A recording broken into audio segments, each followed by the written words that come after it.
Boa tarde, pessoal. Como vocês estão? Eu sou a Amanda Graciano e a gente está aqui na Case no Startup Summit e eu tenho o prazer de mediar esse painel. Nós vamos falar do papel das grandes corporações junto ao ecossistema, né? Junto à comunidade de startups. E eu não estou sozinha. Junto comigo a gente tem a Preta, o Olavo e o Thiago Júlio. E já eu vou convidar eles para se apresentar. A gente vai falar aqui um pouco do dia a dia de todo mundo. Mas esse painel, uma das coisas bem legais que a gente fez foi trazer pessoas que atuam em personagens diferentes desse ecossistema, né? Então, também para a gente ter um viés diferente, entender qual que é a percepção de cada um quando a gente fala do ecossistema de inovação. Então, eu queria, gente, que vocês se apresentassem bem rapidinho, assim, um pitch de 30 segundos. E aí, Pretinha, a gente pode começar por você. Quem é você, seu nome, seu bairro, para quem ainda não te conhece. Oi, gente, prazer estar aqui conversando com vocês nesse bate-papo aqui com pessoas que eu admiro pra caramba nesse ecossistema do empreendedorismo. Sou a Preta Meline, eu trabalho como gerente regional da Techstars aqui no Brasil e estou aí no ecossistema empreendedor de startup nos últimos 8 anos, ajudando esse fomento do empreendedorismo de startups aqui no Brasil. Obrigada, Pretinha, pela presença. Thiago Júlio, você, seu presente. Tudo bem, gente? Obrigado pelo convite, um prazer estar aqui. Eu sou médico radiologista, hoje eu trabalho na DASA, sou gerente de inovação aberta, sou também o head da vertical de saúde lá do Cubo Health, que é parte da nossa iniciativa de inovação aberta. A DASA é uma empresa de saúde, né, conhecida pelos seus laboratórios, né, algumas marcas, por exemplo, Lavoisier, Delboni, Sérgio Franco. Também temos uma rede de hospitais, né, em São Paulo, Brasília e no Rio de Janeiro. E também estamos iniciando agora atenção de cuidado e home care também, através da GSC, que é a nossa vertical de cuidado. É uma empresa brasileira, mas que já é multinacional, tem presença na Argentina e no Uruguai também. Legal, Olavo. Pessoal, muito boa tarde. Eu sou Olavo Bevilacqua, sou Portfólio Manager na Bossa Nova e o meu papel é analisar as startups que querem falar de investimento com a Bossa Nova. A Bossa Nova é o fundo de venture capital mais ativo da América Latina e a gente investe em startups no estágio pré-seed. Se tiver com captação aberta, quiser saber mais sobre captação de startups, vem bater um papo com a gente. É muito bom, olha que pitch bonito. E eu, gente, além de ser mediadora do painel, eu sou head de portfólio e geração de negócios dentro do IDEXO by TOTUS e o meu papel ali de todo o time é garantir uma jornada e uma relação seja de venda, né, de go-to-market com TOTUS, seja também mentoria, ajudar com que esses negócios cresçam, e aí começando a construir, de fato, um corporate venture capital numa empresa 100% nacional. Então, mas a gente não vai falar disso, a gente vai falar sobre corporações e ecossistema de inovação, e aí a primeira pergunta que eu tenho para vocês, e aí eu não vou escolher alguém não, vocês decidam quem é o primeiro, vamos começar do começo. O que é a comunidade de startups para vocês? Assim, que bicho que é esse? Porque só nessa nossa apresentação a gente já falou ecossistema de startups, ecossistema de inovação, ecossistema empreendedor. Tá, o que é essa comunidade? Assim? Quem se arrisca? Quem quer ser o primeiro? Bom, começando do começo, vamos lá, né? Eu acho que a gente tem que ir primeiro para o significado de comunidade, que para nós que estamos muito inseridos acaba sendo muito intuitivo falar sobre comunidade, mas para quem não está dentro dessa bolha, né, desse fomento de ecossistemas empreendedores, principalmente, acho que é importante a gente trazer esse significado que nada mais é do que um grupo de pessoas, né, de tamanho variável, um grupo local. Ele integra pessoas que ocupam um território necessariamente geográfico e estão unidos ali por uma mesma herança cultural e histórica. E a comunidade de startups não é diferente. Ela é definida por uma identidade coletiva, então um senso comum, acho que de propósito, e um conjunto comum de valores e uma crença também em colocar principalmente fundadores de startups em primeiro lugar. Então a comunidade a comunidade de startups ela permite que os fundadores, grupos de interesses que incluem investidores, corporações, interajam ali de forma que isso acabe democratizando o empreendedorismo, e ajuda, claro, a fazer o que é certo para desenvolver esse ecossistema empreendedor de startups. Nossa, alguém mais? Pretinha foi profunda, falou bastante de comunidade e faz todo sentido, a gente não pode falar de comunidade de startups sem relacionar o que de fato é uma comunidade por que a gente chama esse movimento nosso como comunidade. E para mim, de uma forma super simples, a comunidade é tudo que está construído dando apoio ao empreendedor. Então, são pessoas que estão ali dando suporte.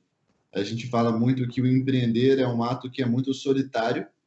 Então, como a gente consegue dar ferramentas, dar suporte, dar auxílio aos empreendedores para que eles possam fazer startups cada vez melhores e a gente tenha comunidade sendo mais forte, com pessoas mais fortes, com negócios e startups mais fortes. Muito bom. Tiago, Júlia, você comentou também que você é head ali do Cubo Health. O que é essa comunidade de startups aí para você? Para complementar, eu vou falar de uma comunidade específica que é setorial. Então, quando a DASA começou a fazer seu processo de transformação e parte disso era uma iniciativa de inovação aberta, muito especificamente relacionamento com startup, isso há 3, 4 anos atrás, a gente percebeu que não existia ainda uma comunidade específica e focada em saúde, que é o nosso setor core, né? Então, a gente começou a nossa iniciativa de inovação aberta justamente para criar uma comunidade. A gente escolheu o Cubo como parceiro, que também buscava criar subcomunidades, né, ou comunidades setoriais, e aí dentro do propósito da empresa de inovação aberta, que é fomentar o ecossistema de inovação, para no final do dia, isso ajudar o setor de saúde como um todo, né? Então, a gente foi lá e começou a fazer esse trabalho de realmente, dentro de uma tese, que tem alinhada com o Cubo e com as empresas envolvidas, selecionar e buscar ativamente as startups e principalmente os empreendedores que gostariam de formar essa comunidade. E foi super bacana, porque hoje, de fato, a gente tem sim uma comunidade de saúde forte lá.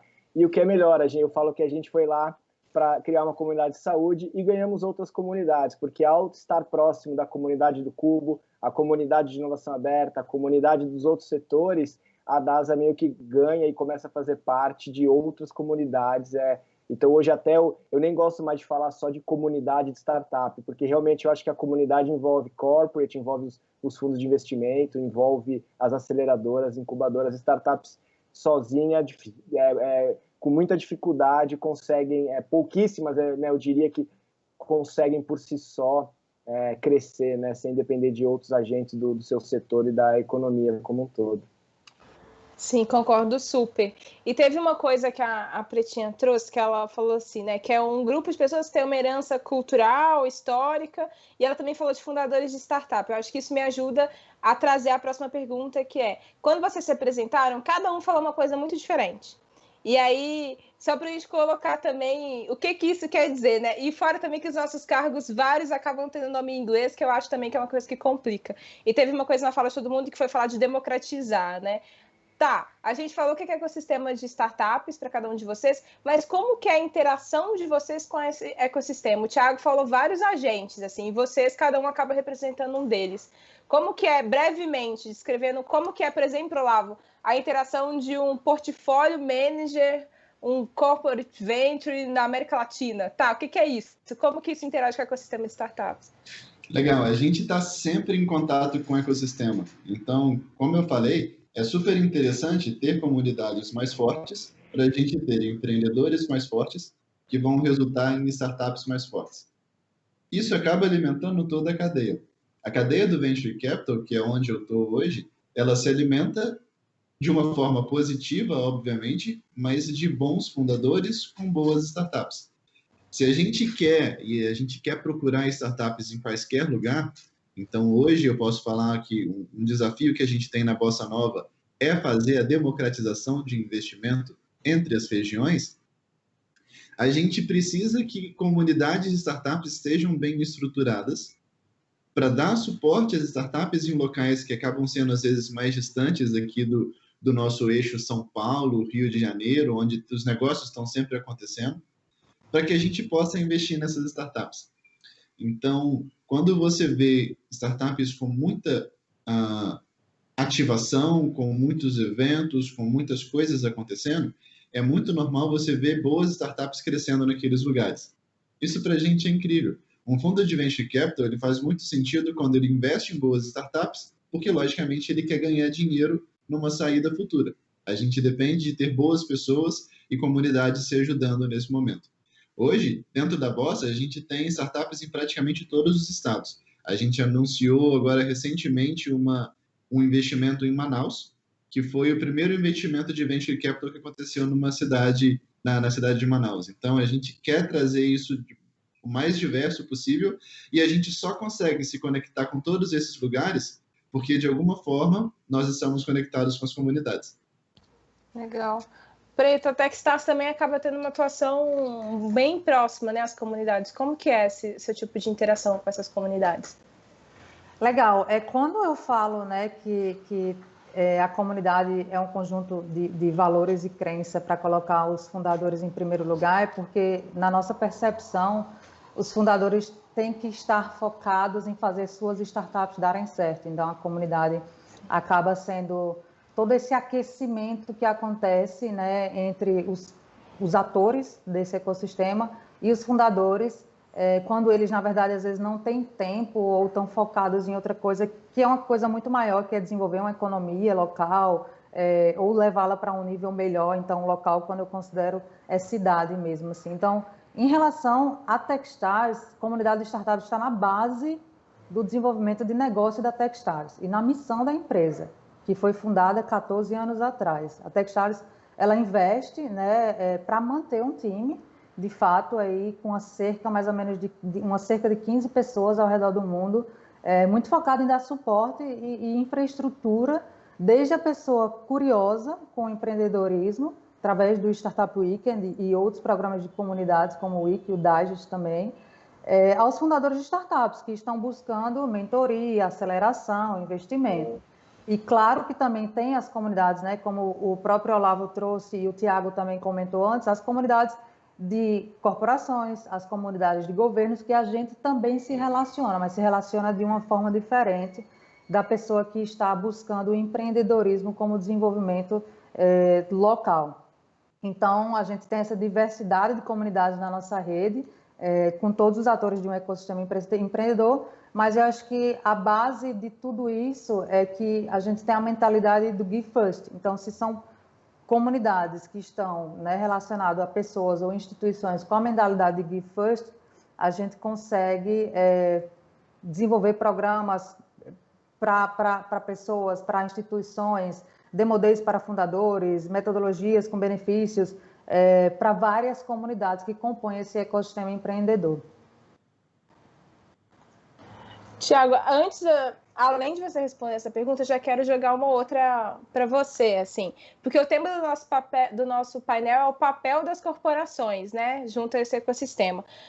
Pensando especificamente no papel das corporações, tem alguma característica, assim, dessas principais interações? Você consegue trazer para a gente, olha, normalmente quando uma startup interage com uma corporação, acontecem essas coisas, ou pode-se esperar esse tipo de saída? O que você percebe aí no seu dia a dia que você consegue trazer para a gente? Tem sim, eu acho que vai depender muito também da corporação, né? Qual é o tipo de interação e relacionamento que a corporação busca e acaba fazendo, e isso provavelmente está alinhado com os objetivos tanto estratégicos da empresa e no objetivo específico da inovação, né? Então, por exemplo, falando da DASA, como eu disse, o nosso primeiro objetivo era, de fato, criar uma comunidade, né? Então, nesse momento, nossas interações foram muito mais no sentido, como a Preta disse, do Give First, muito parecido como um agente de ecossistema mesmo. Então, a DASA realmente entrou com uma estrutura, com recurso, né? Então, a gente, digamos, bancou o andar de saúde do Cubo, literalmente, a gente bancou o time, a DASA foi atrás de um médico, né, para ter essa curadoria especializada ali, montamos um time, e muito durante a atividade ali de seleção, curadoria, muito um papel de apoio ao empreendedor, tentando entender a melhor forma de ajudá-lo, né? Se é via mentoria, se é via acesso, via conexões, enfim. Essa é a primeira coisa. A partir disso, naturalmente, surgem as oportunidades de negócio, né? E aí é onde a empresa, primeiro, né, tem que ver se quer realmente, porque a empresa pode não querer ou não estar pronta para, de fato, começar a fazer negócios ou explorar isso com as startups. E aí onde eu acho que começa a ficar mais confuso, dos dois lados, né? Eu lá no Cubo, a gente convive lá com os empreendedores, a gente ouve o dia inteiro que a grande empresa não sabe fazer negócio com o empreendedor, com startup, né? E aí parte da minha missão é ajudar nisso, mas a gente também entende que muitas das startups não sabem, né? Eu não gosto de usar esse termo, mas é um processo de aprendizado de dois lados. A startup, se ela é uma startup B2B, se ela vai vender para uma grande empresa, e aí você pega, por exemplo, um setor como a saúde, que quase tudo é B2B, né? É difícil você achar um B2C na saúde, e ainda aquela coisa da saúde, que é um setor todo regulamentado e intricado, a empresa vê que, a startup vê também que ela tem um aprendizado, né? E aí, no nosso caso, foi muito bacana, que foi uma coisa quase de cocriação, né? Enquanto eu, como empresa, primeiro entendia a necessidade do empreendedor para ele crescer. Depois, quando era para fazer negócio comigo, eu entendia a necessidade dele para eu fechar negócio com ele, né? E, ao mesmo tempo, eu deixava ele entender a minha necessidade como empresa. Ó, cara, tem coisas aqui que são inegociáveis ou que não adianta, é diferente do varejo, é diferente da fintech. Então, no nosso caso, foi super interessante, porque à medida que a gente foi criando os nossos processos internos, né, de incorporação de inovação, de bottom de funil, os nossos empreendedores ali, e aí é muito interessante, porque daí não é só o empreendedor de saúde do nosso core, né? Eu brinco que a gente entrou no Cubo para ver saúde, um andar de saúde, tem 11 de outras startups, e que quase sempre eu quero consumir como DASA, porque é jurídico, é RH, é TI, é marketing, né? É uma empresa de saúde, mas é uma empresa que tem setor administrativo. Então, a gente aprendeu também que não só a gente estava ajudando o empreendedor de saúde, a gente viu depois, foi uma tese que veio depois, poxa, a gente pode ajudar o empreendedor não saúde a buscar espaço e clientes dentro da saúde. E para isso a gente vai entender. Então eu penso assim, cara, o empreendedor de e-commerce, ele nunca olhou para um hospital, ele nunca olhou para a complexidade da saúde, né? Em tese, isso era algo que era problema dos empreendedores de saúde. E a partir do momento que uma startup de RH vê uma DASA querendo consumir o produto, e aí eles vinham procurar a gente lá no Cubo, Thiago, como que é esse setor? Como que eu faço para entrar na DASA? É diferente entrar na DASA do que é entrar num grande banco ou numa grande rede de varejo? E aí a gente conseguiu, de fato, aquele propósito de educar a comunidade, que era, a princípio, em saúde. A gente expandiu isso, talvez, para as demais startups de outros setores, e enquanto que me possibilitou criar um ativo ali que me possibilitou começar o processo de educação da minha própria empresa. Ó, galera, para contratar startup tem que ser assim, é aquelas coisas que eu falo que é o playbook de inovação aberta aí, que a gente executou, inclusive, lá na ABS, né, um projeto que a gente participou junto lá, em que a gente tenta ensinar melhores práticas do mercado de como fazer isso. É um aprendizado constante, eu diria, né? Apesar de a gente ter um playbook, também não tem, a coisa é evolutiva e na minha visão, eu acho que é uma questão de maturidade, assim, a empresa vai aprendendo, o empreendedor vai aprendendo, o ecossistema vai incorporando as lições e vai se desenvolvendo aí no ponto de vista de negócio, né? Thiago, você comentou muito essa coisa do colchão, né? O Thiago fala disso, do dia a dia dele lá, que não adianta eu querer que o empreendedor faça um trabalho com a corporação, com a grande empresa, se ele ainda precisa de muito colchão, né? Diz, Olavo, o que você ia acrescentar? Eu acho que o Thiago falou algumas coisas muito legais sobre o relacionamento da corporate com as startups, porque a DASA ela veio muito com esse propósito de vamos ajudar e vamos fazer juntos. O que é muito diferencial no mercado, porque a gente vê hoje muitas corporações não conseguindo falar com as startups e muito num sistema que eu brinco que é o do gelo, é a forminha de gelo. Então, quando tá calor, você chega em casa, você quer pegar água e você quer pegar o gelo que está pronto na forminha para você poder usar. Só que não adianta você só querer pegar o gelo que está pronto se você nunca está fazendo gelo. O que significa isso, né? As corporações, normalmente, elas só querem consumir uma startup que está muito madura, que está no momento que é o ideal para a corporação, mas é muito raro você ver corporações com os ideais de ajudar. Então, se a gente não tem as corporações que querem conversar, que querem dar apoio, que querem dar suporte, querem se relacionar com a startup, não para fazer negócio agora, mas para fazer negócio daqui a pouco, que é um pouco da cultura do Give First, que a Preta falou, o ecossistema não funciona, a roda não gira, porque a gente nunca vai ter startup preparada o suficiente, porque normalmente as startups não tiveram a oportunidade de se preparar o suficiente. Ou então vai depender de uma grande rodada de investimento, vai depender de muitas coisas, sendo que se as corporações só abaixassem um pouquinho e falassem assim, tá bom, vamos ajudar para ser ajudada no futuro, as coisas fluiriam melhor. Então, a DASA é um case super bacana sobre isso, não é um único, a gente vê algumas outras startups, algumas outras empresas que estão fazendo, e eu acho que esse tipo de atitude é muito legal e isso deve ser replicado, porque a gente é muito normal de mercado e ainda mais quando a gente entra em alguns setores que são mais difíceis de se trabalhar, energias, a gente ainda não vê muita coisa pronta, o agro está precisando de muita coisa, mas ainda também não tem tanta tecnologia startup nascendo, ainda tem esse gap muito grande do que é da startup que está nascendo até o momento de fazer o negócio com a grande empresa.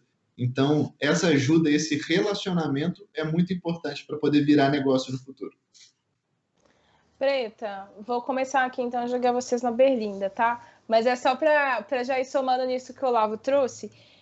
Eu costumo dizer no meu dia a dia de trabalho, eu concordo super que a gente precisa de alguma forma ajudar, e aí por isso que existem vários níveis de interação com startups, porque, enfim, vai ter que você vai conseguir ter como fornecedor e até fazer umas ofertas em conjunto, e vai ter outras que você realmente precisa contribuir. E eu costumo dizer que startup também é uma empresa, porque às vezes as pessoas acham que não, né? Para a gente chamar um com outro nome, as pessoas às vezes dissociam muito e esquecem que é um negócio que precisa se pagar, enfim. É realmente, a minha pergunta, realmente as grandes empresas precisam ajudar, tipo, elas realmente têm esse papel no fomento ao ecossistema de startups, porque eles também são um negócio, né? Então, pessoal, uma grande empresa está lá vendendo seus produtos, seus negócios, enfim. Ela realmente tem um grande papel na hora desse fomento? Com certeza, com certeza. As grandes empresas, elas são, diria que as maiores responsáveis por dar suporte, trazer, né, dar recursos também, facilitar acessos, acho que ser ponte. Então, tanto investindo, injetando dinheiro nas startups que estão se desenvolvendo, né? Se a gente considerar grandes empresas, sei lá, aquelas que já têm aí capital aberto, tem uma lista aqui, que a Forbes, acho que eles fazem um ranking todo ano, no Brasil tem umas 20 grandes empresas nessa lista, eu diria que 75% dessas empresas que estão lá nessa lista, elas já enxergam a inovação aberta, né, como uma necessidade para gerar combustível para os próximos anos através dessa injeção, desse investimento em inovação e que se relaciona diretamente com startups. E isso ajuda também essas grandes empresas a redefinir suas estratégias. E, claro, a ter uma economia aquecida no país ou até no mundo. Então, eu acho que como, né, foi comentado aqui, é uma via de mão dupla, é uma coisa que as empresas, obviamente, precisam se preparar, precisam entender que também é dever delas, né, estarem preparadas para investir nisso, para estabelecer uma relação, porque grandes empresas têm muitos paradigmas que não são fáceis de ser quebrados nesse ambiente corporativo, mas que isso soma com uma necessidade de mercado que para ela também, com certeza, vai refletir numa coisa positiva, seja para a missão dela, seja para o próprio mercado que vai trazer para ela de volta aquela resposta, né, aquela adoção que ela está buscando. Então, sem dúvidas, é grande papel das startups, eu acho que depender das grandes empresas, eu acho que depender de governo, ou de alguma medida, ou de que as startups por si se desenvolvam, quando ali tem tanto talento, tem tanto capital intelectual, isso não faz, né, o movimento acontecer. Se a gente pensar num ecossistema, nenhum bichinho ele vai sozinho e constrói ali um ecossistema. Então, do mesmo jeito, a gente tem que pensar no ecossistema empreendedor. E uma coisa anda em paralelo com a outra. Tiago, você que está no dia a dia, assim, você concorda? Tem algo a acrescentar? Concordo, discordo, é que a pergunta é tricky, né? Vamos lá. Numa análise econômico-liberal, não, a empresa não precisa, assim como a startup não precisa querer se relacionar com a empresa, tá? Que fique claro isso, né? Agora, numa visão estratégica, eu que sou um cara que olha para o futuro, eu acredito que sim, a grande empresa precisa ter, sim, se preparar para o futuro, como a Preta diz, e aí me ocorre que parte do plano é se relacionar com a startup. Algumas empresas mais, outras menos, alguns setores mais, outros menos, mas principalmente qual é a forma que você vai se relacionar, né? Então, se a empresa busca se relacionar com a startup para estar de olho no futuro, é um tipo de relação. Se ela quer retorno financeiro imediato, é outro. Se ela quer incorporar inovação, ganho de eficiência no curto prazo, é outro. Se ela quer criar um futuro desejável para o setor e para ela própria, é outro. E muitas vezes, como é o caso da DASA, a empresa quer um pouco de tudo, né? E aí é o papel que eu acho hoje dos executivos de inovação, que muitas vezes nunca a inovação assim talvez esteja tão em hype, mas nunca ficou tão vago talvez o papel da turma de inovação corporativa, né?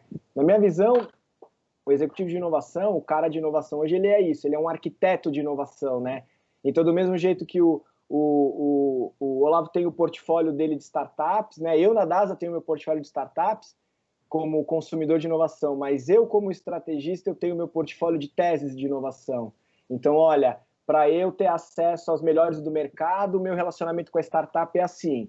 Para eu ganhar eficiência na minha área de negócio, é assado. Para eu pôr dinheiro no caixa e vender mais, é assim, né? Então, aí, aos poucos, você vai... Assim como o investidor faz, o gerente de inovação, eu entendo que eu sou um investidor de startups internos, só que ao invés de ir lá e dar dinheiro para a startup pôr no caixa, como o Venture Capital faz, a Bolsa faz, o meu investimento é tempo, recurso, dedicação, pode ser financiar uma POC, pode ser também fazer um investimento via Venture Capital e Corporate Venture, né? No caso, a gente não tem um CVC, mas a gente tem um VC dentro do grupo que cuida de parte dessa tese. Então, é assim que eu acho que eu tentaria resumir. Agora, é importante falar que, por que eu falo que não, a empresa não precisa? Porque também tem que ficar claro para o empreendedor que a empresa não está fazendo favor e nem filantropia. Ela pode fazer filantropia, mas é outra coisa, que fique claro que é filantropia. Ou seja, o empreendedor tem que entender que, por mais que a grande empresa pode ter uma tese de apoio, ela está no give first, ela está pensando no longo prazo, também, até pelo ponto de vista de negócio, uma startup que é eternamente dependente de uma corporate para tudo, talvez não seja uma startup competitiva e não seja o melhor caminho nem de começar. Nossa, super, concordo. Principalmente ficar preso em POC eternamente. POC não vai pagar as contas no longo prazo, né? Eu concordo em gênero, número e grau. A pergunta é tricky mesmo. Mas indo para coisas mais práticas, vocês têm algum exemplo, algum caso que vocês já viram acontecer esse fomento Corp e a comunidade de startups funcionando muito bem? Algum caso que vale a pena trazer? Não. Olha, depende, né? Assim, se eu trouxer para o contexto, por exemplo, que eu estou hoje, eu estou aqui em Pernambuco, e se eu pensar que uma empresa de energia foi vendida para montar o Porto Digital, que o Porto Digital tem aí como necessidade de reter os talentos, desenvolver a área de tecnologia, de economia criativa, e para isso foi vendida uma corporação com valor de 30 e tantos milhões aí para poder, na verdade, foi privatizada, né? Eu acho que a gente consegue ver uma comunidade de startups se beneficiando através de um movimento corporativo. Então, acho que dá para ter aí, depende, né? Eu acho que respondendo, acho que na linha que eu fui, que não é necessariamente os empreendedores esperando que as corporações injetem dinheiro, mas sim contando com isso e por questões estratégicas, eu acho que depende do ponto de vista da perspectiva. Eu trago esse exemplo como um case de sucesso aqui para a região. Sim, legal. Tem alguns cases de sucesso Brasil afora, né? Olá, você ia comentar alguma coisa? Não, eu ia falar, é porque eu não consigo trazer agora, me lembrar de cabeça um case em específico, mas a gente vê aí diversas interações acontecendo. O Thiago falou um pouco sobre POC e tipo, um case que eu acho que é interessante, generalista, mas algo que é interessante de se falar sobre POC, pilotos e tudo mais, que é uma super boa prática, que parece uma coisa às vezes óbvia, mas infelizmente a gente vê que não é quando a empresa paga pela POC que ela está pedindo. Então, é coisa que é mínimo. Para a empresa poder fazer negócio com uma startup, muitas vezes ela vai passar por algumas fases de relacionamento. Às vezes vai pedir primeiro, vamos fazer uma prova de conceito, que é a POC, vamos fazer um projeto pilotinho um pouco maior, e aí depois a gente vai ver como você se torna uma fornecedora. Só que, como a gente já falou, é difícil para uma startup e para uma grande empresa se relacionarem. São mundos muito diferentes, são modelos de negócios muito diferentes, e é preciso que haja ali um entendimento de ambas as partes. Então, a gente vê, e eu falando muito com as startups da Bossa, é muito normal você ver algumas startups falarem que não conseguiram se relacionar com determinada empresa porque ela queria que fizesse uma POC gratuita. Só que, às vezes, uma POC gratuita para uma empresa é uma demanda tão absurda para uma startup que, se a startup quiser fazer, pode ali sentenciar a falência da startup. É muito normal que isso aconteça. E é muito ruim que as empresas não consigam perceber o quanto isso é ruim. Então, a empresa às vezes quer falar que está fazendo POC com um monte de startup, mas, caramba, o quanto você está minimamente, e eu não vou nem falar como ajuda, é pagando pelo serviço. É só entender que uma startup não tem a condição de uma grande empresa fornecedora de trabalhar de graça por um tempo. Então, os empreendedores, eles têm um time super reduzido, super enxuto para entregar o básico, mas que depende desse financiamento entrar. E quanto vale, né, para a startup atender essas empresas? E aí também fica o outro lado que o Thiago comentou, do que o empreendedor não pode deixar uma grande empresa virar babá, é também os empreendedores acordarem, que a gente acaba vendo alguns casos que parece até às vezes que você está querendo ser preguiçoso. Você está se apoiando no que a empresa está fazendo.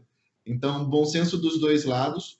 Se vai encomendar algum serviço da startup, por menor que seja, as grandes empresas que fazem isso, elas têm dinheiro para poder pagar POCs e pilotos. Talvez seja difícil entender como conseguir esse dinheiro internamente. E aí é a hora que vem os bem-aventurados e benditos gestores de inovação aberta para poder ajudar, que sem eles, se deixar só na cabeça dos executivos trabalhando com o tradicional que sempre trabalharam, aí as empresas passam um aperto no relacionamento. Sim. Eu costumo brincar que hoje no meu dia a dia eu olho e fico assim, dá para vender em conjunto.